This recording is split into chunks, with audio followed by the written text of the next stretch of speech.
What's up everyone? My name is Cam. I am a certified dog nutritionist and founder of The Dog Nutritionist. Today we're in the kitchen making a super healthy meal for dogs that need a little bit of joint and mobility support. On the table here we have a few of the ingredients that we're going to be using. Some quality meats, a little bit of fish, some berries over here and vegetables of choice. You may be looking at all these ingredients thinking, oh my god, those are expensive. Well, have no fear. I bought this venison trim for £4.50 a kilogram. I just cut off the fat, put it through a mincer, and now I have some of the best quality wild reared venison.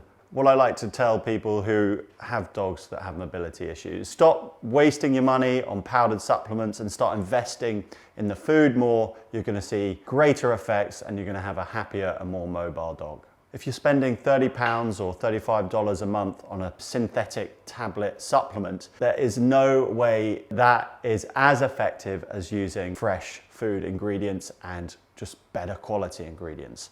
Another thing that we need to speak about is the obesity crisis that we have here in the UK. 60% of dogs are obese, and I think it's a similar figure over in America and maybe in Canada too.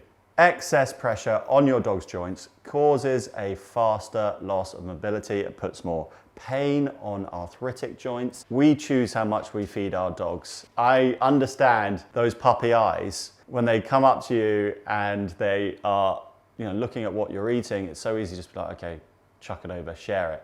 But you're doing them a massive disservice if they have joint issues by giving them extra food. My last bit of advice before we get into making the food is cutting back on those inflammatory ingredients.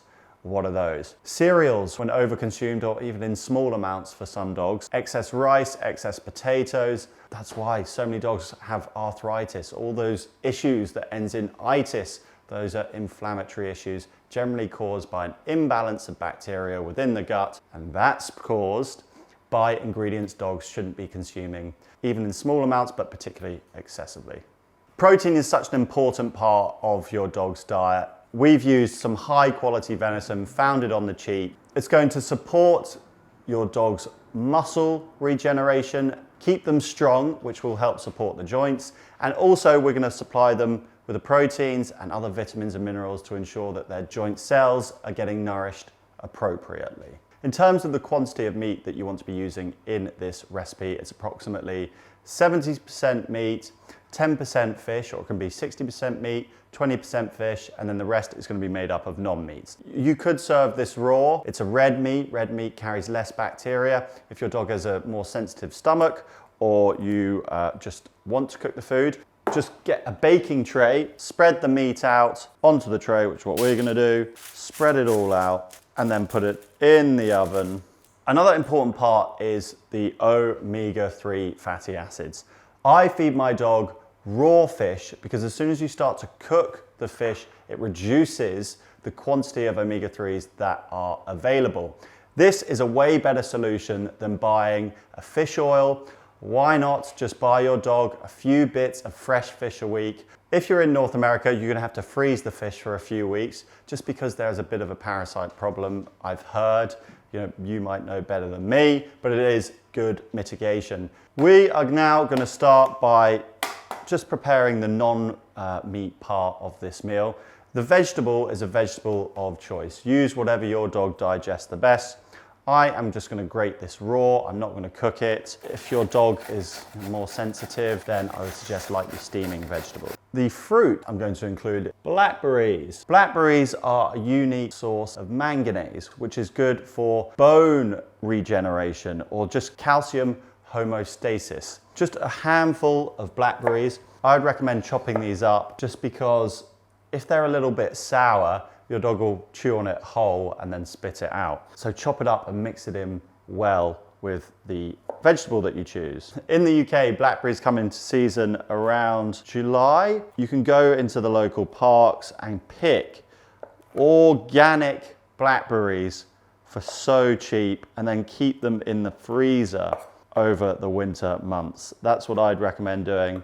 You see this like berry and carrot mix. Carrot just being a bit of roughage, help with digestion, and the blackberries, the manganese. 5 minutes before the end of the meat being finished, put in your salmon. Just lightly cook the fillet through. Use a fillet because we can't cook bones. It can make up 10 to 20% of the recipe that you're making. Now we need to get the egg ready and the eggshell. I am just going to crack the egg into the non-meat, but also the eggshell membrane contains collagen, which is a part of your dog's cartilage and another vital protein in skin cells, in joint cells. It's just another unique source of collagen, simple, easy, and cheap. Use a pestle and mortar if you're going to include eggshell. Grind it up, and it's around 1 eggshell per kilogram or per 2 pounds of food. That kind of gets the calcium to phosphorus ratio kind of within range, but to be honest, this isn't a 100% complete recipe.